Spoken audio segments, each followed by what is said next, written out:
Hey folks, Phil Gallagher here for another week of Daily Death and Taxes. This week is brought to you by an anonymous donor. So right now on Magic Online, there is a lot of combo.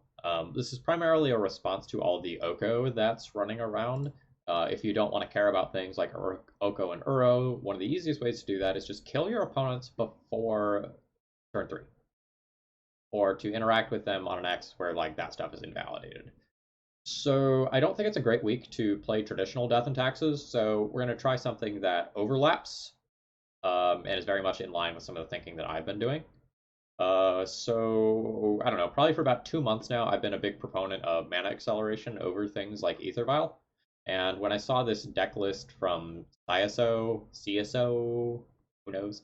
When I saw this deck list in the 5.0 dump from this week, I thought, yeah, this is probably the one.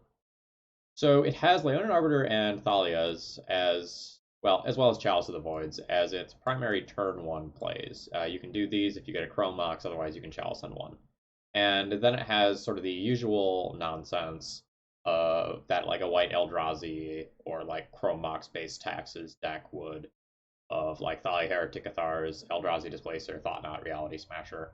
It has a whole bunch of Palace Jailers, which I'm pretty skeptical about. That card hasn't been great for me in recent months. There's just been like too many flash creatures, especially Ice Fang Coatl, that make it harder to just keep the crown. And this deck doesn't have like spot removal to supplement it, so yeah, I don't know about that, but we'll see. Otherwise, there's also just a couple of Walking Ballista to ping off smaller threats that might be problematic, or Death Touchers and such.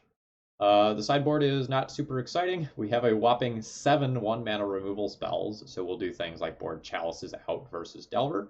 Then just a couple of flexible answers. Again, respecting the combo decks, you have another Chrome Mox in the sideboard, and the 3 Leyline of the Void. I don't know about 3 Leyline of the Void versus just like removing the Containment Priest to get another Leyline, but we'll see how it goes.